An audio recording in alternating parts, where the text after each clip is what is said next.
જ્યારે આંખોની સામે માણસ જાત પર જ સંકટ વર્તાતું જોવા મળે ત્યારે આપણે શું કોઈ જાતિ કે ધર્મને બચાવી શકવાના છીએ? શું આપણે 3 બાળકો પેદા કરીને એનું સરળતાથી પાલન પોષણ કરવાની ક્ષમતામાં છીએ? શું આપણે વર્તમાનમાં એ પરિસ્થિતિમાં છીએ કે સરળતાથી મિડલ ક્લાસ માણસ 3 બાળકોને પેદા કરી શકે અને પછી આખી જિંદગી સારી રીતે એનું ભરણ પોષણ કરી શકે, આખી જિંદગી જવા દો એને સારી રીતે ભણાવી શકે? આ પ્રશ્નો પૂછવાનું કારણ છે. શરૂઆતમાં વાત કરીશું આરએસએસના વડા મોહન ભાગવતના નિવેદનની, એના પર આવેલી પ્રતિક્રિયાઓની. પછી વાત કરીશું રાજ્ય અને દેશના મહત્વના સમાચારની. નમસ્કાર, આપની સાથે હું દેવાંશી. આરએસએસ સુપ્રીમો મોહન ભાગવતે એક સ્ટેટમેન્ટ આપ્યું. સ્ટેટમેન્ટ મરાઠીમાં છે, જેમાં એક ખૂબ સાચી અને તાર્કિક વાત કરી રહ્યા છે. તાર્કિક વાત એટલા માટે કેમ કે ઇતિહાસને સાક્ષીમાં રાખીને એક વાત કરી રહ્યા છે કે 2:1નો મિનિમમ રેશિયો જ્યાં જન્મદરમાં નથી જળવાતો એ જાતિઓ કે ધર્મ આગળ જતા નાશ પામતી હોય છે. એ સમુદાય કે એની ઓળખ એટલી સીમિત થઈ જાય છે કે એ બહુ લાંબા સમય સુધી નથી ટકી શકતી. સૌથી મોટું ઉદાહરણ આપણી પાસે પારસી સમુદાયનું છે. ગુજરાતના સંજાણ બંદરે શરણ સાથે આવેલા પારસી સમુદાયમાં કોઈ પારસી બની નથી શકતું. પારસી તમારે બનવા માટે તમે પારસી તો જ બની શકો છો પારસી માતા પિતાના, એટલે પિતા તમારા પારસી હોય ને ત્યાં જન્મ્યા હોય તો. અને એટલે જ એ પરિસ્થિતિમાં પારસી બની ન શકે, પારસીઓ લગ્ન નથી કરતા, પારસીઓ પોતાના ઘર સંસારને એવી રીતે આગળ નથી ધપાવતા કે ફોકસ સાથે 10 બાળકો કે 3 બાળકો કે 2 બાળકો પેદા કરે. અને એટલે જ પારસી આવનારા સમયમાં એ નાશપ્રાય થવાને આરે છે. એક આખો એવો સમુદાય અને ધર્મ અને એવી ઓળખ અને એવી સંસ્કૃતિ કે જેનું અદ્ભુત આ દેશના વિકાસમાં પણ યોગદાન રહ્યું છે, જેની સંસ્કૃતિ પણ બહુ જ અલગ અને બહુ જ સુંદર સભ્યતાના જે લોકો વારસદારો છે. પણ છતાંય એ ચિંતા વ્યક્ત કરતા હોવા છતાંય શું કામ એટલા બાળકો પેદા કરવાની દિશામાં કામ નથી કરતા? કેમ કે માણસ જાતની સામે બીજા એ બહુ બધા સવાલો છે. આપણે સરળતાથી એવું કહી દઈએ છીએ કે છોકરાઓ લગ્ન સંસ્થા પરથી ભરોસો ઉઠી રહ્યો છે એમનો. છોકરાઓ લગ્ન નથી કરતા, લગ્ન થાય છે તો છોકરીઓ બહુ જ મોડેથી લગ્ન કરે છે. 30 વર્ષની ઉંમરે લગ્ન કર્યા પછી એ બાળક પેદા નથી કરી શકતી. આ બધી પરિસ્થિતિ વિશે આપણે ચર્ચા કરીએ છીએ, પણ એ સ્થિતિ પેદા શું કામ થઈ, શું આપણે એની વાત કરીએ છીએ? મોહન ભાગવત જે અપેક્ષા સાથે વૃદ્ધિ દરની વાત કરી રહ્યા છે એ એકદમ જેન્યુન અને તાર્કિક બાબત છે, જે ચિંતા એમણે વ્યક્ત કરી છે. પણ એનાથી મોટી ચિંતા એ છે કે જે લોકો લગ્ન કરી રહ્યા છે એ લોકો કેમ બાળકને સરળતાથી પેદા નથી કરી શકતા? અને બાળકને સરળતાથી પેદા નથી કરી શકતા એના જવાબમાં અથવા એની પાછળનો કોઈ એક્ઝેક્ટ ડેટા ન હોવા છતાં આંખો સામેનું ચિત્ર એ છે કે જો તમારે માં બનવું હોય તો તમે નેચરલી કન્સીવ નથી કરી શકતા.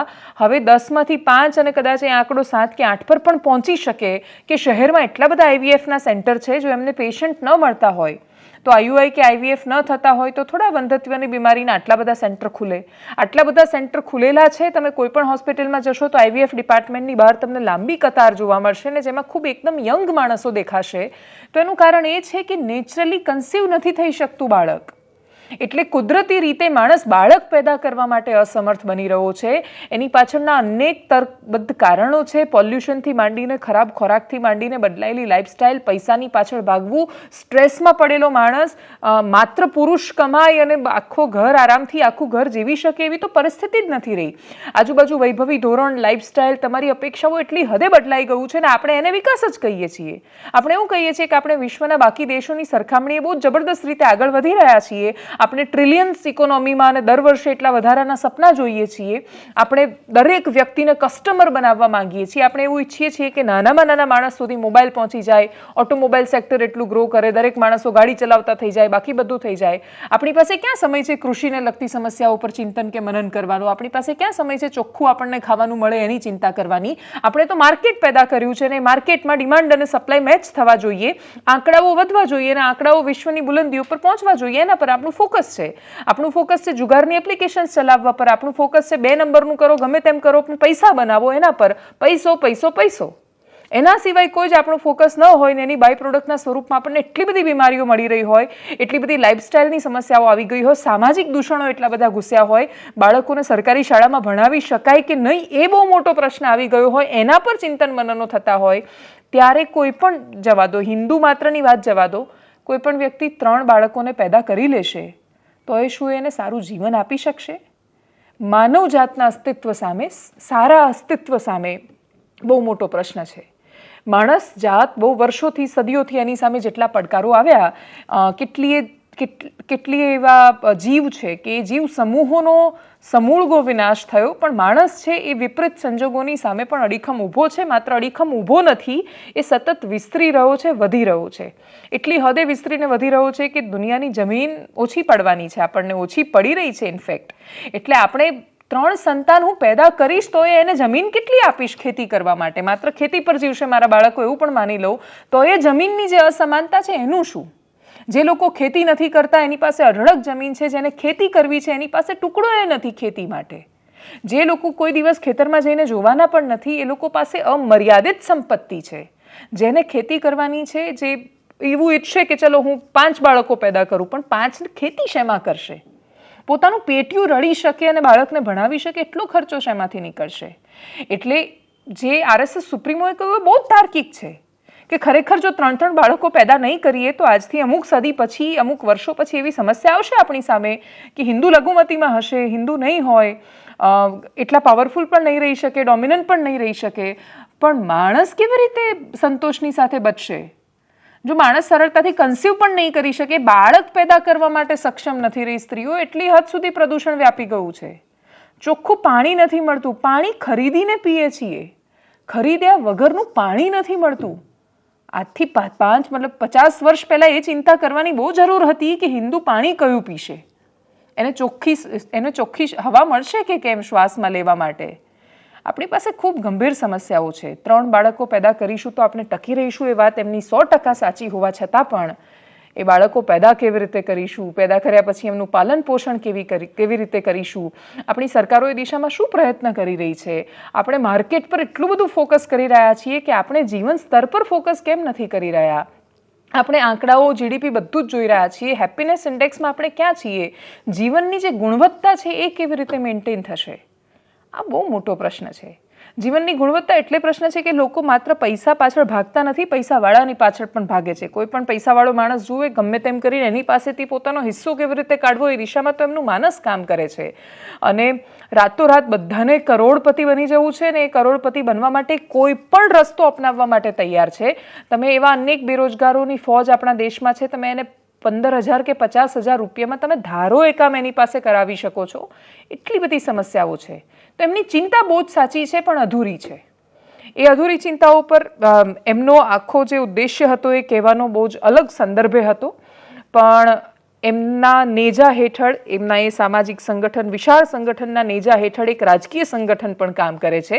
અને એ રાજકીય સંગઠન હવે એટલું વિશાળ વટવૃક્ષ બનીને બેઠું છે કે એની દેશમાં સરકાર છે, અને એટલે જ એ રાજનૈતિક રીતે લેવાય એ પણ બહુ જ સ્વાભાવિક છે. પ્રશ્નો, પ્રતિક્રિયાઓ સામે આવી છે મોહન ભાગવતના નિવેદન પર, સાંભળીએ. अनेक भाषा अशा नष्ट झाल्या, अनेक समाज असे नष्ट झाले. 2.1च्या खाली येतात. आपल्या देशाची जनसंख्या नीती 1998 वगैरे मध्ये ठरली का 2002 मध्ये ठरली, साल माहित नाही मला, पण त्याच्यातही असं सांगतात की 2.1च्या खाली नको. 2.1 म्हणजे 0.1 तर माणूस जन्मत नाही ना कधी. 2 पेक्षा जास्ती पाहिजे, 3 पाहिजे कमीत कमी, असं शास्त्र सांगतं.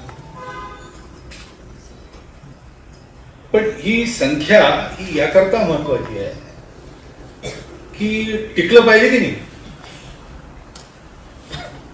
टिकलं पाहिजे असं आपल्याला सगळ्यांना वाटतं, कारण ते आपलं आहे. ते किती चांगलं आहे वाईट आहे हे मूल्यांकन नंतर असतं, ते आपलं आहे. आपण कुटुंबात हेच शिकतो ना. निरनिराळे प्रकार असतात व्यक्तींच्या कुटुंबात. 4 भाऊ असले, 3 भाऊ असले, 2 भाऊ असले.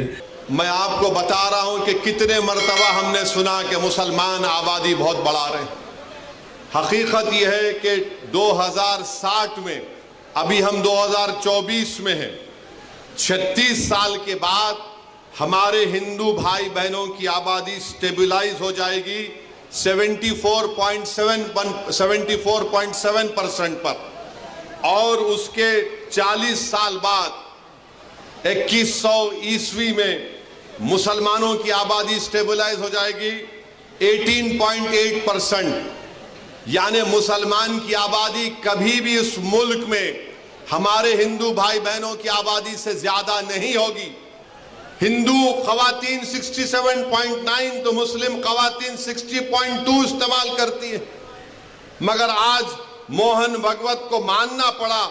मैं ये बात हमेशा कह रहा हूं कि इस मुल्क में 25-30 साल के बाद एक बहुत बड़ी आबादी ज़ईफ लोगों की रहेगी, बहुत बड़ी आबादी ज़ईफ लोगों की रहेगी। उनके लिए क्या कर रहे हैं बताओ? जब इतनी बड़ी आबादी मुल्क की आज 140 करोड़ की आबादी में अगर 30 साल के बाद करीब 35-40 करोड़ के करीब बुजुर्ग लोग रहेंगे तो उनके लिए तैयारी आज से करना पड़ेगा, मगर नहीं, उसकी तैयारी नहीं कर रहे। अब आरएसएस को बोलना पड़ रहा है कि बच्चे पैदा करो, ज्यादा पैदा करो, क्योंकि जापान वहां की आबादी बूढ़ी हो चुकी है, यूरोप के कई ममालिक हैं उनकी आबादी बूढ़ी हो चुकी है। आज भारत में कुछ नहीं प्लानिंग है, 30 साल के बाद सबसे ज्यादा बुजुर्गों की आबादी भारत में रहेगी। अब मोदी क्या कर दिए, बीजेपी आरएसएस क्या कर दिए, एक ही काम पे लगा दिए सबको, जाओ गड़े खोदो, देखो अंदर से क्या निकलता। રાજ્યમાં શું ચાલી રહ્યું છે? રાજ્યમાં આંદોલન ચાલી રહ્યા છે, બે આંદોલન છે। આઈકેડીઆરસી કિડની ઇન્સ્ટિટ્યૂટમાં એક વેકેન્સી બહાર પડી હતી, સ્ટાફ નર્સની એ ભરતી હતી, નર્સ લેવાના હતા, ભરતી નિયમ કે છે, હાઈકોર્ટનો પણ ચુકાદો છે, જીઆર પણ એની પર આવી ગયો છે કે એકવાર ભરતી જાહેર થાય એના પછી તમે ચાલુ ભરતી એની અંદર કોઈ બદલાવ નથી કરી શકતા, ના પ્રક્રિયામાં ના આંકડાઓમાં। પણ આઈકેડીઆરસી આમાં સ્વાયત્ત સંસ્થા હોવાથી, પોતાની રીતે ભરતી કરતી હોવાથી એની પાસે ઘણા બધા સ્વાયત્તતાના અધિકાર છે। સ્વાયત્તતા, સ્વતંત્રતા અને સ્વચ્છંદતામાં બહુ જ પાતળી ભેદરેખા છે, એ ગમે ત્યારે ચૂકી જવાતી હોય છે। વિદ્યાર્થીઓને ઉમેદવારો આ પરીક્ષામાં એમણે આપી અને પછી જે લોકો લાયક ઠર્યા એ લોકોને હવે નોકરીના એંધાણ દૂર દૂર સુધી દેખાતા નથી। એમનું કહેવું છે કે જે તે સમયે જ્યારે ડિરેક્ટરને મળ્યા ત્યારે ડિરેક્ટરનું કહેવું એવું હતું કે મારી પાસે અધિકાર છે, હું ઈચ્છું એ કરી શકું, હું કેન્સલ પણ કરી દઉં ભરતી, શું કરી લેશો તમે? એટલે કંઈ ના કરી શકે। એકચ્યુઅલી એમનો પ્રશ્ન બહુ જ સાચો હતો। કદાચ એ ડૉક્ટર પ્રાંજલ મોદીને મળ્યા હતા એ વખતે, અને એમનો પ્રશ્ન બહુ જ સાચો પણ હતો એ વખતે કે એમની પાસે સત્તા છે, એ ધારે એમ કરી શકે એમ છે, ને એ ધારે એમ કરે ત્યારે એ વિદ્યાર્થીઓ શું કરવાના? એટલે ઉમેદવારો કંઈ ના કરી શકે, એક આંદોલન કરે નાનું મોટું। સંખ્યા ઓછી છે, લગભગ 1100 જેટલા છોકરાઓ છે। એવું એ આંદોલન નથી કે જેથી એ ગાંધીનગરના રસ્તા પર ઉતરી જાય ને પછી એ અવાજ છે સરકારના કાન સુધી પહોંચે ને પછી સરકાર જાગી જાય।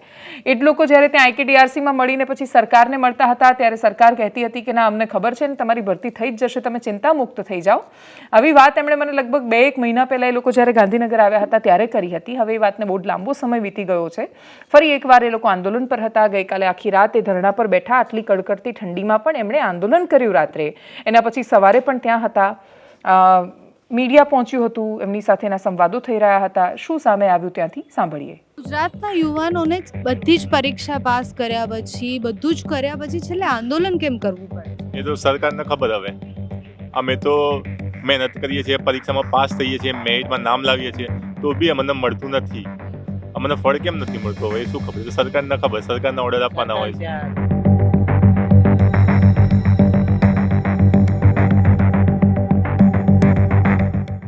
અહીંયા બેઠેલા કોઈ જ ઉમેદવારને ખબર જ નથી કે કેમ 650માંથી 430 સીટ થઈ। અહીંયા કોન્ટ્રાક્ટ સિસ્ટમમાં હજુ પણ કોન્ટ્રાક્ટ ઉપર સ્ટાફ લેવામાં આવે છે। અમને પણ અમે જ્યારે આવતા ત્યારે એવું કહેવામાં આવતું, તમે આવી જાઓ કોન્ટ્રાક્ટ પર, અહીંયા તમને લઈએ જ છીએ, અત્યારે જ લઈ લઈએ। બસ એ કોન્ટ્રાક્ટ સિસ્ટમ છે જે એમને નાબૂદ કરતા છે ને એને અમને પરમેનન્ટ લેવા નથી। અત્યારે પણ એમને કોન્ટ્રાક્ટવાળા સ્ટાફને લેવા છે। એવું તો કોઈ દિવસ બને નહીં। આ તો એવું થયું કે લગ્ન મંડપમાં વરરાજો આવી ગયો તો કે કન્યા નથી। બધી પ્રોસેસ પૂરી થઈ ગઈ છે, ડોક્યુમેન્ટ વેરિફિકેશન થઈ ગયું છે, અને હવે એ લોકો એમ કહે છે કે અમારે સરકાર પાસેથી મંજૂરી બાકી છે।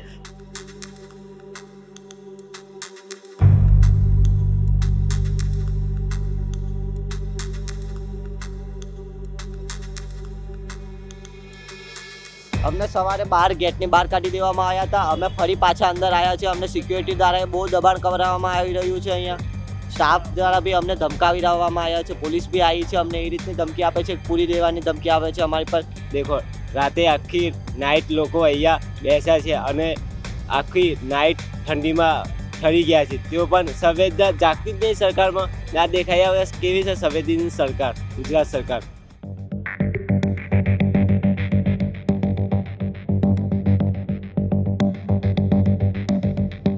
તો તો સરકારની 100% ગ્રાન્ટ આધારિત ભરતી છે, તો અમારી એક જ માગ છે કે ઉમેદવારોને તાત્કાલિક ધોરણે નિમણૂક મળી જવી જોઈએ. આ 17 તારીખે ડિસેમ્બરની અમારે સ્ટાફ નર્સનું 1 વર્ષ પતશે. સેમ અમારી ડેટે આપી હતી વીએમસી વડોદરા મ્યુનિસિપલ કોર્પોરેશન. ચોથા મહિનામાં એમને રિક્વાયરમેન્ટ પત્યા પછી બધું મળી ગયું, ઓર્ડર મળી ગયા, સેલેરી લે છે. અમારા પછી જામનગરવાળાએ એક્ઝામ આપી છે, એમના હજી 3 મહિના થયા છે, ઓર્ડર લઈ લીધા છે. રાજકોટવાળાએ આપી છે, ઓર્ડર લઈ લીધા છે. એમસે 2 વખત એમની રિક્વાયરમેન્ટ પતાવી દીધી છે, એ લોકોને ઓર્ડર આપી દીધા છે. એ લોકોને કોઈ આ સેમ પ્રોસેસમાંથી જ જવું પડતું હશે જે આ પ્રોસેસ કરે છે, તો એ લોકોને એટલે જલ્દી ઓર્ડર મળી જાય છે, તો અમને કેમ આટલી રાહ જોવડાવવામાં આવી રહી છે? બીજું કયું આંદોલન છે? પ્રી સ્કૂલના સંચાલકોનું આંદોલન છે. તમારું બાળક જે પણ નર્સરીમાં કે કેજીમાં કે પ્લેમાં જાય છે, આપણે ત્યાં પહેલા ધોરણથી જે વ્યવસ્થા શરૂ થાય છે, સરકારી શાળાઓ તો તોય ટકેલી છે, સરકારી આંગણવાડીઓ નથી ટકેલી. આંગણવાડીઓમાં સરકારનું ખૂબ બજેટ અને પ્રયત્નો હોવા છતાં, એટલે હજી ગઈકાલે જ સરકારે ખૂબ સરસ નિર્ણય લીધો છે, એમને બ્રેકફાસ્ટ પાછો શરૂ કરાયો છે. પહેલાં જે નાસ્તો મળતો હતો એ બંધ કરવામાં આવ્યો અને પછી ફરી એકવાર શરૂ કરવામાં આવ્યો, એ સારો નિર્ણય છે. આંગણવાડીની બહેનોના એ અમુક પ્રશ્નો અને સમસ્યાઓ છે, પણ મોટે ભાગે જેની બિલકુલ આર્થિક ક્ષમતા ન હોય, માત્ર ને માત્ર એ જ લોકો આંગણવાડીમાં બાળકને મૂકે છે. બાકી બાળકો સચવાય ક્યાં છે? બાળકો સચવાય છે એ પ્લે ગ્રુપમાં, એ નર્સરીમાં, એ કેજીમાં, કે જે નાની નાની પ્રી સ્કૂલ ચાલતી હોય છે. એટલે સ્કૂલ પર બાળક જવાનું શરૂઆત કરે એટલે કોઈ 7 વર્ષ સુધી પોતાના બાળકને ઘરે નથી રાખતું. એટલે ગમે તેટલી NEP આપણે લાવીશું ને ન્યૂ એજ્યુકેશન પોલિસીમાં, આપણે એ બહુ જ અઘરું છે એ ફિટ થવું. બીજું કે જ્યારે આજુબાજુના બધા જ બાળકો જઈ રહ્યા છે ત્યારે ફરી એકવાર FOMO, fear of missing out, એમ લેફ્ટ આઉટ ફીલ આવે. યાર, બધાના બાળકો ગયા, મારું છોકરું ઘરે જ છે અને કશું જ નથી આવડતું, ક્યારે શીખવાડીશ? બીજું, આખો દિવસ સાચવવાનું કેવી રીતે, એ પણ સમસ્યા છે. એટલે ભલે કે સ્કૂલ જતા પહેલાં એ સ્કૂલ માટે ટેવાઈ જાય એવા વિચારથી બાળકો જતા હોય છે. આવી રીતે પ્લેમાં, નર્સરીમાં, કેજીમાં, એ પ્રી સ્કૂલમાં સરકારે ખૂબ કડક નિર્ણયો કર્યા છે, નિયમો લાવ્યા છે. એમાં BU પરમિશન છે એ તો બહુ જ મહત્વનું છે. એમાં એ લોકો ગમે તેટલો વિરોધ કરે, હકીકત એ છે કે તમે જે બિલ્ડિંગમાં પોતાની પ્રી સ્કૂલ ચલાવી રહ્યા છો એની બિલ્ડિંગ યુસેજ પરમિશન કે આ ભાઈ વાપરવા માટે લાયક છે ઇમારત, એ તો હોવી જ જોઈએ. પણ બીજી એક જે વાત કરી છે એ જે સંચાલકો પોતાનો મુદ્દો મૂકી રહ્યા છે, એ વાત એમની બહુ તાર્કિક છે કે 15 વર્ષની લીઝ ક્યાંથી લાવશે? એટલે કોઈ જેવા નથી કે જેમનું કરોડોમાં બહુ મોટું ટર્નઓવર થતું હોય ને એ લોકો કરોડો ટર્નઓવર પછી એ ઘરે લઈને જતા હોય. કોઈ પણ વ્યક્તિ જેની નાની નાની પ્રી સ્કૂલ ચાલે છે, જે બહુ જ મોટી બ્રાન્ડેડ સ્કૂલ ને બાકીનું બધું છે, એનો આખો વિષય વસ્તુ અલગ છે. જે લોકો માત્ર પ્રી સ્કૂલ ચલાવે છે એ લોકો કોઈ પણ જગ્યાએ 15 વર્ષનો ભાડા કરાર કેવી રીતે કરી શકવાના છે? જે ઓનર હોય છે, જે માલિક હોય છે, એ પણ 15 વર્ષનો ભાડા કરાર નથી કરી શકતા. બીજું કે અલ્ટિમેટલી તો એક બિઝનેસ મોડેલ છે, એ સસ્ટેન થઈ રહ્યું છે કે કેમ, એ ટકી રહ્યું છે કે કેમ, એના પર પણ તો ગંભીર પ્રશ્નો આવવાના છે. અને એટલે જ એમણે જે વિરોધ અને આંદોલન પોતાનું દર્શાવ્યું, અમદાવાદમાં રિવરફ્રન્ટ પર, વડોદરામાં અલગ અલગ જગ્યાએ 40,000 જેટલા પ્રી સ્કૂલના સંચાલકો ભેગા થયા હતા. એ કહી રહ્યા હતા કે અમારા જે બાળકો છે એનું બીજું ઘર ન છીનવી લેવામાં આવે. નીતિ નિયમો આપણે ત્યાં અમુક વાર એવા બનાવી દેવામાં આવે કે સામેવાળો માણસ છે એને એ કોઈ સંજોગોમાં એ પૂરા નિયમ ફોલો જ ન કરી શકે. અને 100% નિયમ ફોલો ન કરી શકે એટલે એવું ન હોય કે બધું બંધ થઈ જાય, પણ તમારે એક તો રૂપિયા વધારે ખવડાવવા પડે સિસ્ટમમાં, અને બીજું કે કંઈ પણ થાય તો સરકાર જવાબદારીમાંથી છટકી શકે કે અમે તો કહ્યું હતું એમણે નહોતું પાલન કર્યું. આપણે ત્યાં નિયમો બનાવતી વખતે જે સ્ટેક હોલ્ડર છે એની સાથે મળીને, એની સાથે બેસીને નિયમો તૈયાર જ નથી થતા. જે વ્યક્તિને જે લાગ્યું એણે ઓફિસમાં બેસીને નિયમો બનાવી દીધા. એના પછી કંઈ તકલીફ છે, આંદોલન કરો, પછી અમે સાંભળીશું. એટલે આજે હડતાળ હતી, બધી જ પ્રી સ્કૂલ બંધ હતી. બાકી રાજ્યમાં શું ચાલી રહ્યું છે? તો રાજ્યસભામાં ખ્યાતિકાંડ ગુંજી રહ્યો છે, ગુજરાત રાજ્યમાં BZ કાંડ ગુંજી રહ્યો છે. ચારે બાજુ એની ચર્ચાઓ છે. કશું જ નવું ન સામે આવવા છતાંય દરરોજ નવા નવા માણસો સામે આવે છે, નવા નવા ઘટનાક્રમ, વળાંકો, વિડીયો, ક્યારેક કોઈ સાહિત્યકારના કે પછી ડાયરાના કલાકારના ઉપર લક્ષ્મીનો, પૈસાનો વરસાદ કરતા વિડીયોઝ. મોટા ભાગે એક ખૂબ તર્કશીલ વાત કરી હતી અરવલ્લી સાબરકાંઠાના જ એક વ્યક્તિએ, જેમાં એમણે એક પ્રશ્ન કર્યો કે તમે તમારા જીવનમાં, એટલે તમે ગમે તેટલા કરોડપતિ પૈસાવાળા હો, પણ તમે તમારા જીવનમાં કોઈ બહુ જ મોટો સ્વાર્થ ન હોય તો તમે કેવી અને કેટલા સુધીની ગિફ્ટ આપી શકો? તો કે તમે આપો કોઈને, તમે પોતાની વાઈફને પણ, બહુ જ ગમતી વાઈફ હોય ને બહુ જ સરસ હોય ને વર્ષોથી સરસ જીવન ચાલતું હોય અને તમારી પાસે અઢળક રૂપિયા હોય તો કોઈ 30 લાખ, 40 લાખ, 50 લાખ મેક્સિમમ, એના સિવાય ગિફ્ટ નથી આપી શકતા. પણ જ્યારે તમે તમારા PA ને પણ બંગલો આપો, CA ને બંગલો આપો, ગર્લફ્રેન્ડને 3 કરોડનો બંગલો આપો, એજન્ટ છે તો એમને આટલી ગાડીઓ આપો, આવું માણસ માત્ર ત્યારે કરી શકે જ્યારે એની પાસે અઢળક રૂપિયો છે પણ એ રૂપિયો એની મહેનતથી નથી આવેલો. પૈસાની બહુ કદર નથી હોતી. જેની પાસે ખૂબ, એટલે તમે એવા અનેક કરોડપતિ માણસોને જોયા હશે કે જે એક એક રૂપિયો પણ બહુ ચીવટ રાખીને વાપરે. એટલે કોકિલાબેન અંબાણીના કિસ્સા કહાનીઓ બહુ જ બધા લોકો કહેતા હોય છે કે કોકિલાબેન છે, એમના ઘરે જો કોઈ પૂજા હોય તો એના સ્થાપન માટેની અમુક વસ્તુઓ જે છે, જે સમયે એ પણ પોતાની જાતે તોલી માપીને આપતા. એક એક વસ્તુ છે એના હિસાબમાં ચોખ્ખા ને પાક્કા રહેતા. જેની પાસે અઢળક સંપત્તિ છે અને જેણે ખૂબ મહેનત કરીને એ સંપત્તિનું ઉપાર્જન કર્યું છે, એ પૈસાની કદર સમજે છે. જેની પાસે અચાનક આવી ગયેલી લક્ષ્મી અને સંપત્તિ છે પણ એની પાછળ એણે બહુ મહેનત નથી કરી, એ બીજાના પૈસા છે, એ પૈસાની કદર બહુ સરળતાથી નથી થઈ શકતી અને એટલે જ એ પૈસા છે દેખાવા માંડે છે. એક હિન્દી ઉર્દૂનો શેર છે જેમાં એવું છે કે તુમ્હારા લહેજા બતાતા હૈ કે તુમ્હારી શોહરત નહીં આવી હૈ. એટલે વાત કરવાની તમારી પદ્ધતિ, તમારી આછકલાઈ, તમારો રૂપિયા દેખાડવાનો શોખ એ સાબિત કરી આપે છે કે તમારી પાસેની સંપત્તિ કયા માર્ગે કેવી રીતે આવેલી છે, પચાવી નથી શકાતી. બીઝેડની સાથે પણ એ થયું, પણ માત્ર બીઝેડ સાથે નથી થયું, આસપાસના માણસો સાથે પણ એ થયું. એમને મદદ તો કોઈ કરી રહ્યું છે ને કોઈની અંદર, એટલે જેમ કે એક ભાઈનો મેસેજ હતો કે કૌભાંડના નામે ક્ષત્રિય સમાજને તમે દબાવવાની અને બદનામ કરવાની કોશિશ કરી રહ્યા છો, એટલે આખો ક્ષત્રિય સમાજ એની સાથે છે. શું ખરેખર ક્ષત્રિય સમાજ ભૂપેન્દ્રસિંહ ઝાલાની સાથે છે? અને જો હોય તો ખુલીને એવા પ્રદર્શનો કેમ નથી દેખાતા જે પુરુષોત્તમ રૂપાલાની સામે એક સ્ટેટમેન્ટના આધાર પર દેખાયા? જો આખો ક્ષત્રિય સમાજ સાથે હતો તો માત્ર CR પાટીલના એક ફોન કે એક મુલાકાતથી ભૂપેન્દ્રસિંહ ઝાલાએ શું કામ પોતાનું ફોર્મ પાછું ખેંચી લીધું? અને શું કામ એ પાર્ટીની સામે પડ્યા? જો એ પાર્ટીની સાથે હોત તો પાર્ટીની સામે ન પડતા. વિચારધારાને વળગેલા અને ભાજપના જે અનુશાસિત કાર્યકર્તાની જેમ ભૂપેન્દ્રસિંહ ઝાલા હોત તો એ કોઈ સંજોગોમાં, જ્યારે એમની પાર્ટીને સૌથી વધારે જરૂર હતી એવા સમયમાં, એ અપક્ષમાં ફોર્મ ભરીને કલર ન કરતા. એમનો કલર કરવાનો સીધો ઉદ્દેશ્ય એ હતો કે એ ભારતીય જનતા પાર્ટી અને સરકારને સંદેશ આપવા માંગતા હતા, આખા ગુજરાતને દેખાડવા માંગતા હતા કે ભૂપેન્દ્રસિંહ ઝાલા નામે ચીજ શું છે, કોણ છે એ માણસ કે જેની અંદર આટલી બધી ક્ષમતા અને તાકાત છે.